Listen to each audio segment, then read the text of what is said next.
Our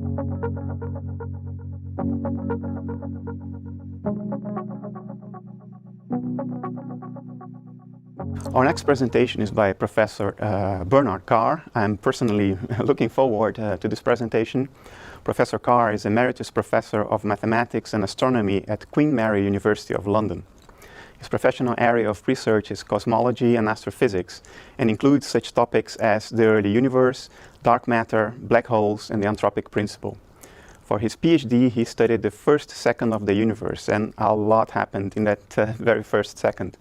Working under the supervision of Stephen Hawking at the Institute of Astronomy in Cambridge and the California Institute of Technology. He then held fellowships at Trinity College and the Institute of Astronomy in Cambridge before moving to Queen Mary College.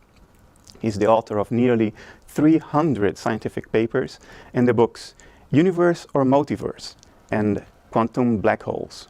He's especially interested in the role of consciousness in physics, regarding this as a fundamental rather than incidental feature of the universe. Bernard, over to you. Thank you. My title is Making Space and Time for Matter and Mind. And as Bernardo has explained, I am a physicist, and my ambition is to extend physics to accommodate mental phenomena, which is why I depicted this by a bridge linking matter and mind. But I should emphasize that although I'm a physicist, my views don't reflect that of mainstream physicists at all. I want to start off with the image of the cosmic Ouroboros, because to me this is a wonderful summary of the triumph of physics in coming to understand the physical world. And so if you look at this picture, around the body of the snake represents the various scales of structure which exist in the universe. So you go from the smallest scales at the very top left, and then as you go round in an anti-clockwise direction, the scale goes up by a factor of 10 for every minute, if you like, and then by the time you get to the top right, you're at the scale of the universe itself. So at the bottom we have people, and then as you go up to the right you get mountains and the planet Earth, the sun, the galaxy, stellar constellations. Sorry, this is the solar system, this is stellar constellations, the galaxy, and then finally the universe itself. And on the smaller scale we have things like ants and amoebas and DNA and atoms and nuclei and all the various particles associated with subatomic physics. So to me this is a wonderful symbol of the triumph of physics in coming to understand that the structure of the universe on all the different scales. And I am a physicist, and I'm very proud of that triumph. However, and I should say the reason that the head meets the tail is that the Big Bang, because when you look at very, very large distances, you're looking back in time when the universe was very small. So that's why the very large merges with the very small. However, there is something odd about this diagram, because one thing it's missing is any reference to mind. In fact, you might describe this as the triumph of mindlessness. There's a lot of emphasis nowadays on mindfulness, but the message you get from physics, it seems to be one of mindlessness. And so this raises the whole question of the role of consciousness. And the question is consciousness fundamental? And here's the famous quote from Planck: "I regard consciousness as fundamental. I regard matter as derivative from consciousness. We cannot get behind consciousness. Everything we talk about, everything we regard as existing, postulates consciousness." And here is David Chalmers, who we've also heard about. "I propose that conscious experience be considered a fundamental feature, irreducible to anything more basic." But then the question is, well, is it relevant to physics? Because it could still be important, but nothing to do with physics. But here again, there are people who say the answer is yes. Bernard d'Espagnier, a quantum theorist, the doctrine that the world is made up of objects whose existence is independent of human consciousness turns out to be in conflict with quantum mechanics and with the facts established by experiments. And here is Sir Roger Penrose, who of course recently got the Nobel Prize. "My position on consciousness demands a major revolution in physics. There is something very fundamental missing from current science. Our understanding at this time is not adequate, and we're going to have to move to new regions of science." And obviously these views are very much reflect my own views. Now, going back to this picture, therefore, the domain on the left, the domain of microscopic physics is described by quantum theory, and on the right we have the domain of macrophysics, which is described by relativity theory. And as most people will know, there is a fundamental problem in trying to reconcile quantum theory and relativity theory. They work in their own domains, but they don't seem to be compatible. So the dream of physicists is to have some final theory, which in some sense is going to be linked up with the top of the Ouroboros, where the very large scales meet the very small scales. And the question is, will the marriage of quantum theory and relativity accommodate mind? In some sense, that was the view that Roger Penrose was pushing, that the final theory of physics will accommodate mind, or in particular consciousness. And that is my own perspective. So, because I regard mind as fundamental, I think it has to be, consciousness has to be at some level part of the final theory of physics, although it certainly isn't at the moment. Now, people often say that physics is close to a theory of everything. There was even the film, The Theory of Everything, about Stephen Hawking, which Bernardo referred to. But I've always felt that is rather pretentious, because really it's missing out the most important feature of the universe, which is my consciousness and my experience. In fact, I even thought the title of the film, The Theory of Everything, about Stephen's attempts to find the theory of everything, was rather ironic, because actually the film was about Stephen's personal life, his love affair with his first wife, Jane, which I found rather ironical, because of course that's the one thing which a theory of everything is not going to talk about. But the question is, can physics be extended to accommodate consciousness?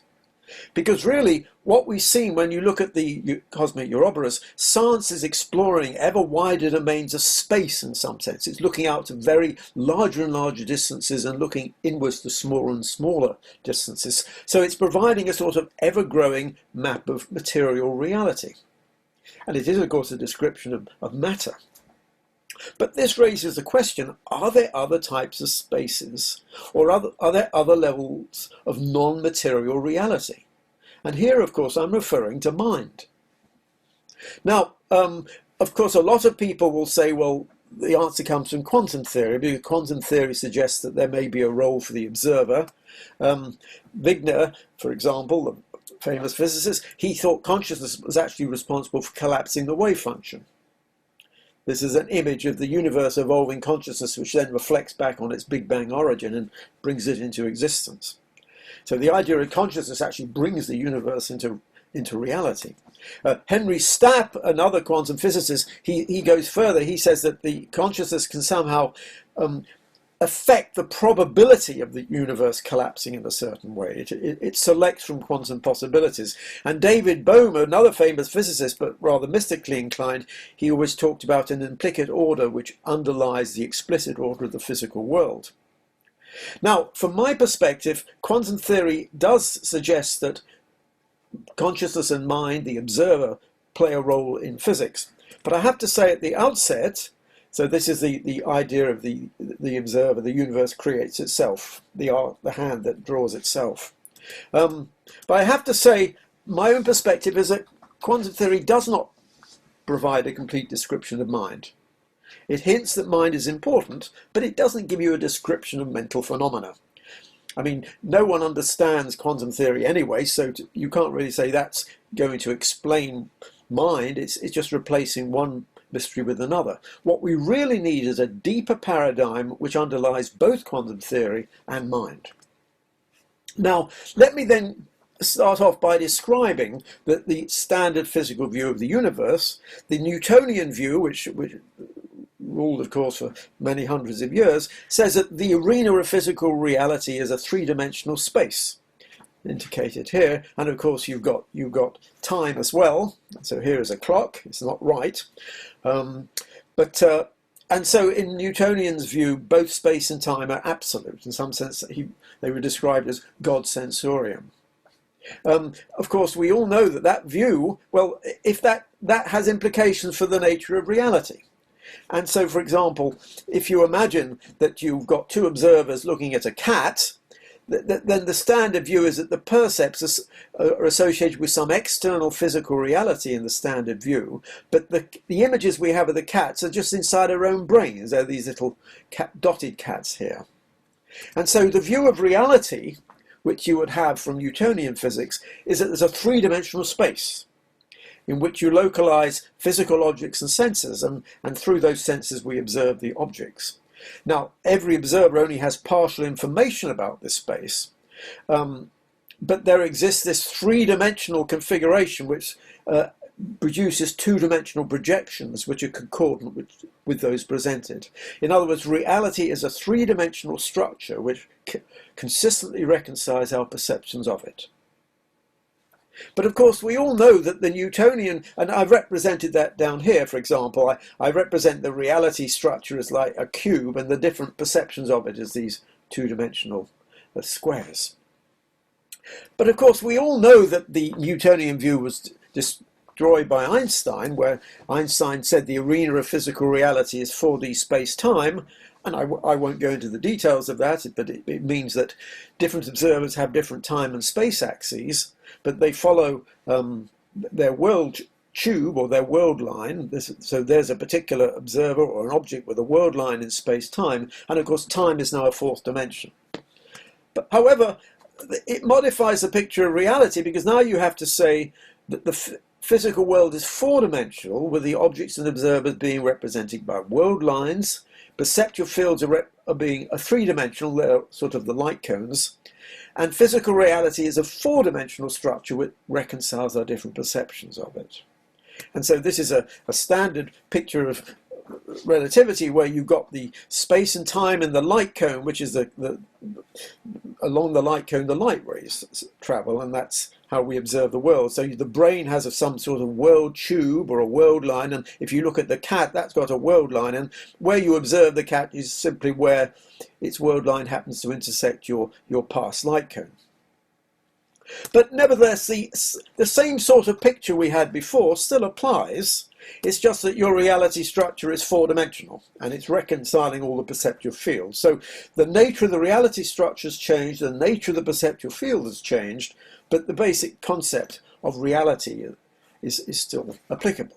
So to summarize this slide then, the idea that there is a four-dimensional reality which reconciles our different views of the world still applies.